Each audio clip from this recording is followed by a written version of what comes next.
오늘 우리에게 주시는 하나님의 말씀, 출애굽기 29장 45절에서 46절 말씀입니다.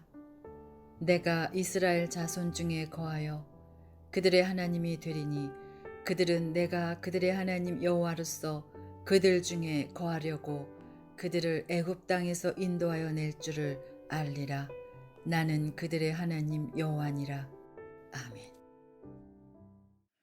사랑하는 우리 드림교회 성도 여러분, 오늘 이 시간 저는 여러분과 함께 더불어 이 출애굽기의 말씀을 통해서 하나님과의 친밀한 만남이라는 제목으로 말씀을 전합니다. 이 말씀처럼 이 예배를 통해서 하나님과 깊이 만날 수 있는 은혜가 여러분의 심령 속에 있으시기를 축원합니다. 이 신앙생활 중에서 하나님을 만난 사람과 그렇지 못한 사람의 그 신앙의 모습에는 큰 차이가 있습니다. 여러분도 마찬가지일 거예요. 여러분 일상적인 생활 속에서도 여러분 지난 한 주간 여러분이 과연 어떤 사람과 만났고 또 그 만났던 사람과 어떤 관계에 있었는지 그것이 여러분의 인생을 좌우하지 않습니까?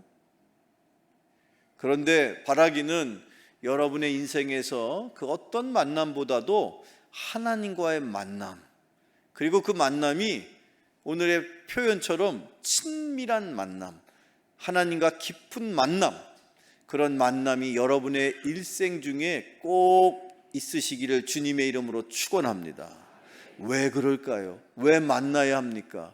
하나님께서 이스라엘 백성들을 향하여 내가 너희들을 애굽의 종의 신분에서 여기까지 이끌어 왔고, 그리고 너희들 가운데 내가 거할 것이다. 그리고 내가 너희들을 인도할 것이다. 사랑하는 성도 여러분, 하나님이 지금 이 순간에도 이 예배 가운데에 저와 여러분과 함께하고 계심을 믿으시기를 축원합니다. 그 분명한 이유는 무엇인가? 하나님이 왜 우리와 함께 거하기를 원하시는가? 그것은 다름 아니라 저와 여러분이 하나님의 아들이요 하나님의 딸이기 때문이에요. 하나님은 우리의 아버지가 되시기 때문에. 그래서 부모가 그 자녀를 바라보면서 가장 바라고 원하는 일이 한 가지 있다면 그것은 사랑하는 그 자녀와 함께 하는 것입니다. 그런 아버지의 마음, 그런 부모의 마음, 그것이 하나님의 마음일진데 그 하나님이 원하시는, 그래서 하나님과 깊이 만나실 수 있는 여러분의 인생이 되시기를 주님의 이름으로 축원합니다. 또 하나의 분명한 이유가 있다면 하나님과 만나면 여러분의 인생의 어떠한 문제도 해결될 것을 믿으시기를 축원합니다. 여러분이 무엇을 걱정하고 무엇을 고민하고 무엇 때문에 여러분들이 힘들어 하시든 하나님을 만나기만 하면 하나님을 통해서 여러분의 인생의 어떤 문제도 해결될 줄로 믿습니다. 힘들어하는 문제, 풀리기를 원하는 문제, 그 문제 누가 해결해 줄 수 있습니까? 여러분의 그 심각한 표정은 누가 바꿔줄 수 있습니까? 여러분의 닫혀진 그 입술은 누가 열어줄 수 있습니까? 여러분의 답답한 마음은 누가 여러분의 마음에 시원케 문을 열어줄 수 있느냐 말입니다. 누가 여러분의 마음을 열기를 원하십니까? 여러분의 인생에 어떤 문제라도 주님을 만나기만 하면 주님이 알아서 해결해 주십니다. 그래서 우리가 주님을 만나야 하는 거예요. 그냥 사람만 만나고 왔다 갔다 하는 그런 인생 되지 마시고, 이 교회를 수십 년을 다니면 뭐합니까? 이 교회에서 주님을 만나는 사람이 되셔야 합니다. 오늘 이 시간에 저와 여러분, 왜 주님이 여러분을 불러주셨습니까? 이유는 한 가지, 주님이 여러분을 만나시기를 원하는 거예요. 그래야만 여러분의 인생의 문제는 해결이 됩니다. 여러분의 입술도 열려질 것입니다. 여러분의 표정도 변화가 될 것입니다. 그렇게 어두운 표정의 인생이 아니라 밝은 표정, 주님의 향기를 드러낼 수 있는 그런 향기로운 꽃과 같은 인생 살기를 원하신다면 분명코 주님을 만나셔야 합니다. 이 자리에 주님이 왜 부르셨는지를 기억하셔서 오늘 이 순간 주님을 꼭 만나실 수 있는 은혜가 여러분에게 있기를 축원합니다. 우리는 어떻게 주님을 만날 수 있습니까? 어떻게 해야 하나님을 우리가 만날 수 있을까? 그 첫 번째 무엇입니까? 하나님이 말씀이신지라. 우리가 하나님을 만나기를 원한다면 말씀을 통해서만 우리는 하나님을 만날 수가 있습니다. 일찍이 성경 말씀에 요한복음의 1장 1절을 같이 읽어봅시다. 시작. 이 말씀이 하나님과 함께 계셨으니 이 말씀은 곧 하나님이시니라. 아멘. 믿으시기를 바랍니다. 하나님은 말씀이십니다. 그런데 그 말씀이신 하나님이 지금 이 순간 이 강단에서 주의 종의 입술을 통하여 여러분의 영혼을 향하여 내가 너를 만나기를 원한다고 말씀하실 때에 여러분은 들을 수 있는 귀가 열려지기를 축원합니다. 하나님은 말씀이신지라 말씀을 통해서만 우리는 만날 수가 있는 거예요. 일찍이 말씀에는 세 가지가 있습니다. 이렇게 지금 강단에서 여러분의 귀로 들리는 선포된 말씀이 첫 번째 말씀이요. 또한 여기 여러분이 가지고 계신 성경에 기록되어 있는 글로 우리가 읽을 수 있는 기록된 말씀이 또한 말씀이요. 그리고 이 땅에 잠시 머무르셨던 육신의 인간의 몸을 입고 이 땅에 임하셨던 인간으로 오셨던 말씀이신 하나님, 즉 성자 예수 그리스도. 이렇게 말씀은 예수 그리스도를 통해서 또 기록된 성경을 통해서 심지어 이 순간에도 강단에서 선포되는 말씀을 통해서 하나님이 여러분을 찾아오십니다. 그 하나님을 만나시기를 축원합니다. 말씀이신 하나님, 우리를 찾아오실 때에 말씀을 통해서 찾아오시니까 여러분들은 말씀을 사모하시고 말씀을 들을 때에 간절한 마음으로 하나님을 만날 그런 마음으로 들으셔야 되는 거예요. 말씀을 수십 년을 들어도 이 말씀이 하나님이라는 사실을 깨닫지 못하면 그 말씀이 내 귀에 공허하게 들리는 사람의 소리일 뿐이지만 감히 이 말씀이 하나님이신 것을 내가 믿고 그 말씀을 들을 때에 한순간 하나님의 음성을 들을 때에 여러분의 인생의 문제는 해결됩니다. 하나님의 음성, 하나님의 말씀이 여러분의 인생의 문제를 얼마든지 풀어 해결할 것을 꼭 기대하시면서 여러분을 향하신 하나님의 말씀을 통해 하나님을 만나는 여러분 되기를 축원합니다. 성경 말씀 시편 107편 19절 20절 말씀에 이렇게 기록되어 있습니다. 같이 읽어봐요. 시작.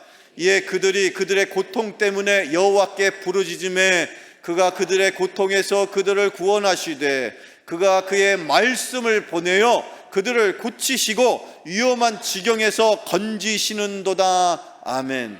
하나님이 여러분을 향하여 하나님이 은혜를 주시고자 여러분이 고통 중에 하나님께 기도합니다. 하나님 저를 살려주십시오. 하나님 제가 죽게 생겼습니다. 하나님 저에게 은혜를 주셔야 됩니다. 그렇게 고통 가운데 기도할 때에, 그렇게 고통 가운데 부르짖을 때에 하나님께서 그 위험의 삶을 구원하시고자 하나님께서 은혜를 주실 때에 우리에게 무엇을 보내십니까? 돈을 보내십니까? 아닙니다. 우리에게 무엇을 보내십니까? 말씀을 보내시는 거예요. 하나님이 우리에게 은혜를 주시려면 하나님이 우리에게 주실 은혜는 먼저 말씀을 통해서 받는 사람이어야 되는 것입니다. 말씀을 통한 은혜가 여러분의 인생에 어떠한 환난과 역경과 고난 속에서라도 그것이 여러분을 살려냄을 믿으시기를 축원합니다. 여러분의 지금의 인생의 위기를 극복할 수 있는 힘은 세상의 지식도 명예도 권력도 돈도 아니라 결국에는 말씀의 능력인 것입니다. 말씀의 능력만이 여러분이 지금 힘들어하고 어려워하고 고민하고 혼자의 힘으로 도저히 감당할 수 없는 여러분의 인생의 문제를 풀 수 있는 유일한 해결책이고 능력이 됨을 믿으셔서 그 말씀을 통해 하나님을 만나는 여러분 되기를 축원합니다. 하나님을 만나세요. 그렇게 하나님을 만나면 인생에 자신감이 생겨요. 용기가 생겨요. 걱정 근심이 없어요. 여러분이 하나님을 만나지 않았기 때문에 표정이 어두운 거야. 여러분이 하나님을 만나지 못했기 때문에 생활이, 삶이 불안한 거예요. 그러나 하나님을 만나보십시오. 하나님을 만난 사람들의 이야기가 성경에 곳곳에 기록되어 있습니다. 여러분도 만날 수 있습니다.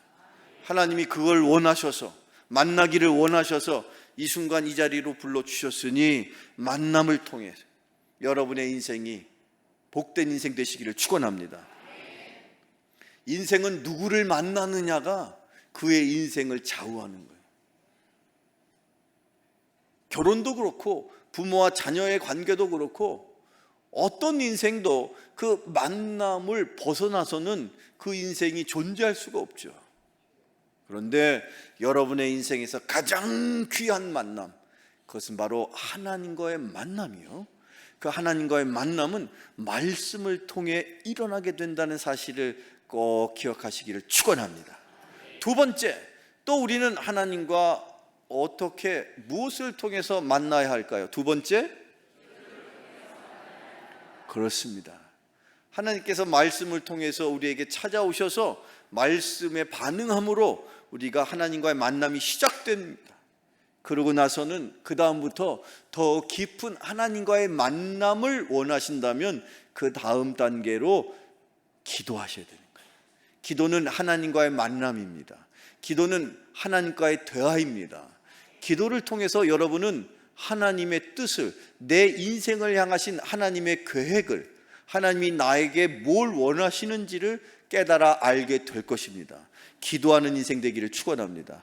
기도하셔야 됩니다. 기도를 통해서 하나님과의 깊은 만남이 여러분의 삶 속에 있어야 됩니다. 구약 성경 신명기의 말씀을 읽어봅시다. 같이 읽어볼까요? 시작. 우리 하나님 여호와께서 우리가 그에게 기도할 때마다 우리에게 가까이 하심과 같이 그 신이 가까이함을 얻은 큰 나라가 어디 있느냐. 아멘. 우리가 그에게, 즉 여호와 하나님께 기도할 때마다 성경은 뭐라고 말하고 있느냐? 우리에게 하나님이 가까이 하신다. 실은 하나님은 늘 우리 가까이 계세요.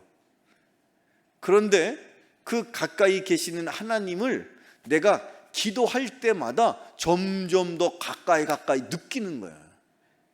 내 코앞에 계신 하나님도 내가 기도하지 않아요? 그러면 어때요? 점점점 멀어지는 거예요.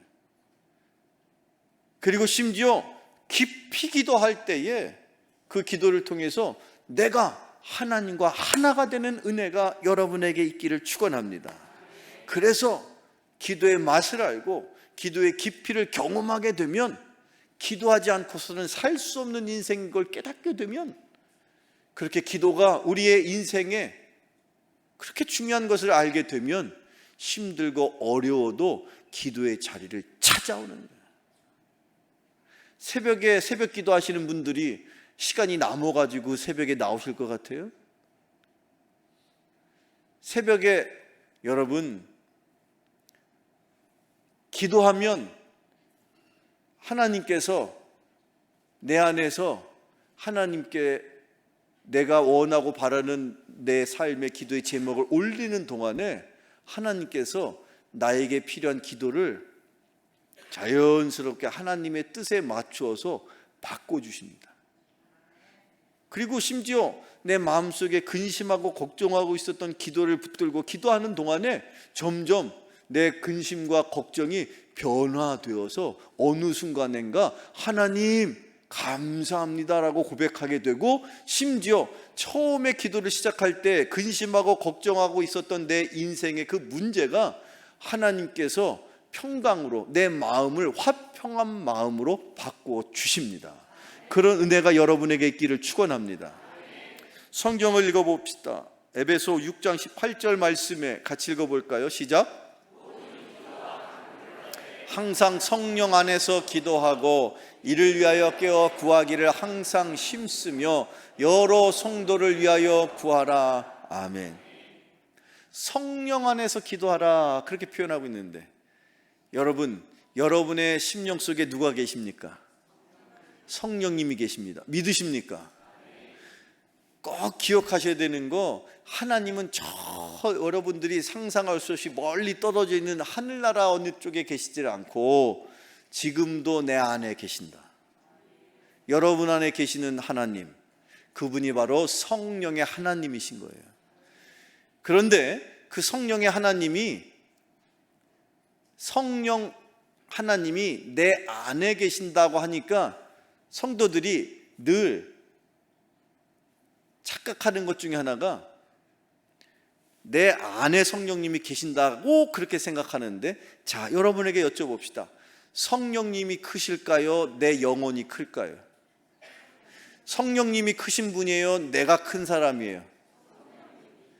그러면 우리가 논리적으로는 내 안에 성령님이 계신다라고 흔히 우리가 그냥 그렇게 상징적으로 표현하고 고백하지만, 실제로는 내가 어디 안에 사는 거예요? 성령님 안에서 사는 거예요. 지금 이 우리가 함께 예배드리는 이 공간 속에 누가 계십니까? 성령님이 계시죠.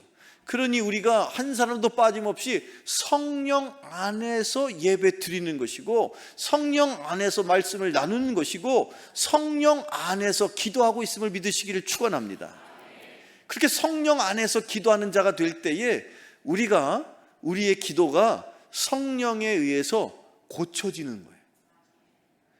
여러분, 우리가 기도할 때 하나님, 저에게 꼭 이번 주 한 주간 1,000만 원만 땡겨주세요. 그런데 그렇게 간절하게 기도했는데 이상하게 딱 반밖에 안 주신다. 너무 그러면 하나님 앞에 속상하죠, 여러분? 여러분 그런 경험 있어요, 없어요? 기도를 안 하시는군요. 왜 그런 경험 많지 않습니까? 근데 이상하게 하나님은 꼭 이렇게 내가 원하는 만큼 채우지 않고 꼭 모자르게 해주셔. 이유는 뭔지 아세요? 또 기도하기를 원하시는 거예요. 기도했는데 한 번에 다 채워주면 더 이상 기도 안 할 줄 하나님은 다 아시는 거예요. 하나님도 우리보다 훨씬 약았어요. 그래서 하나님 늘 한 3가지 놓고 기도하면 꼭 하나하나 둘은 안 들어주셔. 그리고 하나만 들어주셔. 그럼 나머지 하나 둘 또 붙들고 기도하다 보면 또 기도 제목이 또 생기고 또 생기고 또 생겨. 그러면 언제까지든지 기도의 제목이 마를 날이 없이 계속 기도하게 되는 거예요. 결론은 하나님은요, 얼마든지 여러분에게 기도에 응답하실 분이신데, 하나님이 원하시는 것, 기도하는 우리는 기도 응답에 관심이 있지만, 기도를 받으시는 하나님은 기도 자체에 관심이 있는 거예요. 기도하십시오. 기도하면 하나님께서 여러분을 만나 주십니다. 그리고 그 만남을 통해서 여러분의 인생의 문제가 차곡차곡 하나하나 해결되는 은혜가 있으시기를 축원합니다. 그리고 우리가 기도할 때 꼭 기억해야 되는 것은, 항상 성령 안에서 기도할 뿐만 아니라 또 우리의 기도가 끊임없이 계속, 이 기도가 끝나면 또 다른 기도, 또 다른 기도를 할 수 있도록 원하셔서 사도 바울을 통해서 우리에게 부탁하시기를, 너는 있지, 너만을 위해서 기도하지 말고 너와 함께 주변에 있는 모든 성도들을 위해서 기도해야 한단다. 너의 남편을 위해서 네가 기도해 줘야지. 너의 아내를 위해서 네가 기도해 줘야지. 너의 부모님을 위해서 네가 기도해 줘야지. 너의 자식들을 위해서, 이 세상에 너의 자식을 놓고 기도하는 사람은 너 말고는 없단다. 성경을 다시 읽어봐요. 에베소서 말씀 다시 주세요. 같이 읽어봅시다. 시작. 모든 기도와 간구를 하되 항상 성령 안에서 기도하고 이를 위하여 깨어 구하기를 항상 힘쓰며 여러 성도를 위하여 구하라. 여기에 포인트가 있는 거예요. 여러 성도를 위하여 구하라. 여기 이 성도 밑줄 치고 거기에다가 여러분이 머릿속에다가 마음속에다 담아둔 모든 생각나는 사람 이름을 다 써봐요. 그러면 어떤 결과가 일어날 것 같아요? 우리의 기도가 깊어지고 우리의 기도가 계속해서, 왜 우리는 기도하며 항상 1, 2분 안에 기도가 끝나는 걸까? 이유가 여기 있는 거예요. 여러분 안에 꼭 여러 성도를 위해서, 나의 남편을 위해서 기도하는 여러분 되기를 축원합니다. 여러분의 아내를 위해서, 여러분의 부모와 형제와 또 여러분의 기도가 필요한 그 누군가를 위하여 기도할 때에 하나님께서 여러분의 기도를 들으시고 기도하는 중에 우리를 만나주시고 우리 안에 있는 모든 인생의 문제를 낱낱이 해결해 주시는 은혜가 여러분 가운데 임하시기를 주님의 이름으로 축원합니다. 축원합니다. 자, 이렇게 우리는 하나님과의 친밀한 만남을 위해서 첫째는 말씀을 통해서 만나야 될 것이요, 둘째는 기도를 통해서 만나야 될 뿐만 아니라 이제 본격적으로 세 번째, 우리는 무엇을 통해서 하나님을 만납니까? 그렇습니다. 신약시대에 예수님께서 이 땅에 임하셔서 예배에 대해서 가르침을 주실 때에 요한복음 4장에 수가성의 한 여인을 찾아가셔서 그와 대화한 내용이 요한복음 4장에 기록되어 있죠. 수가성의 한 여인이 태양볕이 쨍쨍 내리쬐는 한낮에 우물가에 물을 길러 나왔습니다. 그 사마리아 수가성의 한 여인은 다른 사람이 시선을 피해서 다른 사람이 볼까봐, 다른 사람이 손가락질 할까봐, 왜 그랬어요? 그에게는 남편이 여러 명 있는 불행한 인생을 살았거든요. 그런데 그날 그 수가성의 한 여인, 그 우물가에서 누구를 만났느냐? 예수님을 만났어요. 근데 그 예수님이 처음부터 그에게 다가갔을 때 그가 그 예수님이 메시아인 것을 모르고 그동안 자기가 궁금했던 몇 가지를 물어보는 중에 우리 조상 대대로 어디서 예배를 드려야 되는지, 누구는 예루살렘이요, 누구는 여기요 저기요 하는데 당신은 어떻게 생각하십니까? 그랬을 때 예수님께서 여기서 저기서 예배 드리는 것이 중요한 것이 아니라 어떤 마음가짐으로 예배 드려야 되는지가 중요하단다. 그리고 심지어 네와 함께 지금 대화하고 있는 내가 누군지 알았다라면 네가 네 인생에 마르지 않는 생수를 나에게 원했을 것이야. 그때의 놀라운 진리를 우리에게 가르치십니다. 그 말씀이 요한복음 4장에 이렇게 기록되어 있어요. 같이 읽어봅시다. 시작. 아버지께 참되게 예배하는 자들은 영과 진리로 예배할 때가 오나니 곧 이때라. 아버지께서는 자기에게 이렇게 예배하는 자들을 찾으시느니라. 하나님은 영이시니 예배하는 자가 영과 진리로 예배할지니라. 아멘. 사랑하는 성도 여러분, 저와 여러분이 지금 이 순간에 하나님이 찾으셔서 여러분을 통해서 하나님이 받으실 예배가 있기 때문에 이 자리로 부르신 것을 믿으십니까? 하나님은 마지막 때에 아무나 부르시지 않습니다. 이 마지막 때에, 추수 때에 하나님이 추수할 자들을 부르시고 그들을 통해서 하나님이 기쁘게 받으실 예배를 기대하시는 거예요. 근데 그 예배는 그냥 드리는 예배가 아니라, 그래서 심지어 예수님은 그 예배를 뭐라고 표현하시느냐? 참 예배라고 표현하시는 거예요. 여러분, 참 예배라는 말은 그 예배 이전에 무슨 예배가 있었던 것을 우리에게 가르치는 겁니까? 참 예배, 참의 반대말은 무엇입니까? 거짓이죠. 당시에 하나님께서 예수님을 통해서 하나님의 마음을 우리에게 전하십니다. 그 마음이 무엇입니까? 그동안 너희들이 내 앞에서 드렸던 예배를 하나님이 표현하시는데 거짓된 예배였다.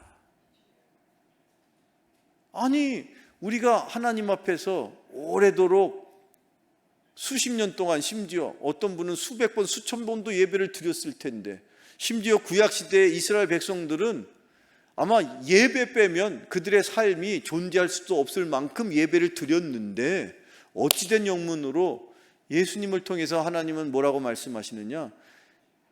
참된 예배를 드려봐라. 어떻게 드려야 참된 예배가 될까요? 그때 예수님께서 말씀하시기를 이제 마지막 때에 예배하는 자는 하나님 앞에 영과 진리로 예배하게 할 것이다. 그 이전까지 이스라엘 백성들에게는 한 번도 이런 말씀을 주신 적이 없어요. 근데 예수님을 통해서 이 땅에 임하신 하나님께서 인간이 듣고 깨달을 수 있도록 인간의 말씀으로 우리에게 전개해 주시기를 참된 예배는 영과 진리로 드리는 예배여야 된다. 앞으로 저와 여러분이 드릴 예배가 영과 진리의 예배가 되기를 축원합니다. 그 예배만을 하나님은 받으시는 거예요. 지나온 수십 년 여러분이 드린 예배 가운데 과연 하나님이 그래 내가 그 예배를 지금도 여전히 기억하고 있단다 할 만한 그런 예배가 여러분 인생 가운데 있어야 하는 거예요. 그 예배를 통해서 하나님은 여러분을 만나셨거든요. 그리고 앞으로도 여러분이 하나님을 만나기를 원하신다면 그런 예배를 드리실 수 있기를 축원합니다. 하나님을 만나는 인생은 하나님께서 그의 인생의 문제를 해결해 주십니다. 그러니 여러분 예배가 얼마나 귀한 겁니까? 얼마나 소중한 겁니까? 그렇기 때문에 하나님이 그 예배를, 즉 우리가 드리는 이 예배를 그냥 인간 니들이 알아서 드려봐 이렇게 내버려 주시질 않고 누구를 보내셨어요? 성령님을 보내셨어요. 그래서 이 예배를 누구를 통해서 주관하시느냐? 성령님을 통해서 주관하시는 거예요. 우리 안에 지금 성령께서 우리의 마음을, 우리의 영혼에 말씀이 은혜가 되게 만들어 주시고 또 우리의 마음이 흐트러지지 않도록, 우리의 마음이 세상의 근심과 걱정과 고민하는 것들로 인해서 우리의 마음이 하나님 앞에 세상으로부터 빼앗기지 않도록 우리의 마음을 성령께서 붙잡아 주고 계십니다. 그리고 이 말씀이 증거될 때에 성령께서 친히 여러분의 마음속에 하나님의 음성으로 들려주실 수 있도록, 성령이 역사하실 수 있도록 하나님은 당신의 보좌에서 예배를 받기를 원하셔서 이 땅에 성령님을 보내신 거예요. 여러분 그것을 깨달으십시오. 그래서 우리가 드리는 이 예배는 영과 진리의 예배가 되어야 하는 거예요. 여기에서 말하는 영은 성령님을 말하는 것이요, 여기서 말하는 진리는 무엇을 뜻하는 것입니까? 말씀을 뜻합니다. 그래서 우리의 예배는 항상 그 중심에 무엇이 있습니까? 말씀이 있는 거예요. 왜 말씀을 중심으로 예배를 드립니까? 말씀을 통해서 우리가 하나님을 어떻게 해요? 만나는 거니까. 이 예배는 하나님과의 만남입니다. 그런데 그 하나님과 우리가 하나님을 만나려면 우리가 누구의 도움이 없으면 만날 수가 없느냐? 성령님의 도움이 없으면 만날 수가 없고, 성령님이 우리를 도우실 때에도 말씀을 통해서 우리가 하나님을 만나는 거예요. 그것이 바로 참 예배인 줄로 믿으시기를 축원합니다. 더 나아가서 사도 바울은 우리에게 권면하기를 로마서 12장 1절에서 우리가 이제 앞으로 드려야 될 예배는 여기 성전에서 머물러 드리는 예배만이 예배가 아니요, 우리들이 살아가는 우리의 삶의 현장에서, 여러분의 삶의 터전에서, 여러분의 가정에서도, 또는 여러분의 직장에서도, 여러분이 어디에서 무엇을 하든지 여러분의 삶을 통해서 하나님 앞에 예배를 드리는 자가 되라고 권면하고 있습니다. 신약성경 로마서 12장 1절, 오늘 우리에게 주시는 마지막 말씀을 같이 나눠봅시다. 같이 읽어봐요. 시작. 내가 하나님의 모든 자비하심으로 너희를 권하노니 너희 몸을 하나님이 기뻐하시는 거룩한 산 제물로 드리라. 이는 너희가 드릴 영적 예배니라. 아멘. 저를 따라 이렇게 고백해 보시죠. 너희 몸을 하나님이 기뻐하시는 거룩한 산 제물로 드리라. 여러분 스스로에게 그렇게 다짐하십시오. 여기 기록되어 있기를 너희 몸을 그랬어요. 우리의 몸, 우리가 몸으로 하는 모든 일들을 말하는 거예요. 우리의 삶을 말해. 심지어 여러분 가운데, 주부들 가운데 여러분들이 가정에서 하다못해는 아니지만 중요한 일이죠. 빨래도 해야 되고 또 음식 준비도 하고 설거지도 하고 청소도 하는 여러분들이 몸으로 하는 모든 일, 직장 생활하는 가장들은 뭐 가정에서뿐만 아니라 일터에서 하는 모든 일들, 그 모든 일들을 하나님께서 기뻐하실 제물로 바치라는 거예요. 여러분이 이제 이 성전문을 나서서 여러분이 살아가는 모든 시간이 하나님이 받으실 만한 예배가 되시기를 축원합니다. 그런데요, 거기에서 꼭 기억하실 것은 구약시대부터 지금도 마찬가지인데 우리가 하나님 앞에 제물을 올릴 때에 그 제물의 조건이 있어요. 하나님이 받으시려면 그 제물은 어떤 제물이어야 됩니까? 그 제물이 예를 들어서 아브라함이 하나님 앞에 독생자 자기 아들 하나밖에 없는 아들 이삭을 데려다가 하나님 앞에 바치라고 그랬을 때 하나님 앞에 이삭을 그 제단에다 올려놓고 칼로 어떻게 하려고 했어요? 죽이려고 했죠. 왜요? 하나님이 제사를 받으실 때는 기본적인 전제 조건이 그 제물은 어떻게 해요? 죽이도록 되어 있어요. 그래서 아브라함이 칼을 들어서 아들을 죽이려고 했단 말이죠. 물론 죽지는 않았어요. 죽이시지 않았죠. 그런데 그 이후에 이스라엘 백성들이 드리는 모든 제사에는 제물이 필요했고 그 제물은 항상 죽여서 바치는 거예요. 자, 이것을 우리의 삶 속에 적용해 봅시다. 여러분이 이제 오늘 이 예배당을 나서는 이후부터 드리는 모든 삶을 하나님이 받으시려면 여러분의 삶 속에 여러분은 어떻게 하셔야 돼요? 여러분의 생각은 내려놓으셔야 됩니다. 여러분의 계획은 포기하세요. 대신 하나님이 세워놓으신 내 인생을 향하신 하나님의 계획을 기대하세요. 하나님의 계획은 하나님이 책임져 주십니다. 여러분이 세워놓은 인생의 계획은 누가 책임져요? 여러분이 책임져야죠. 그러나 하나님이 세워놓으신 내 인생의 계획을 내가 깨닫고 알게 될 때에 그 인생을 살아가기를 원하여 하나님 앞에 기도하는 백성들을 하나님께서 책임져 주십니다.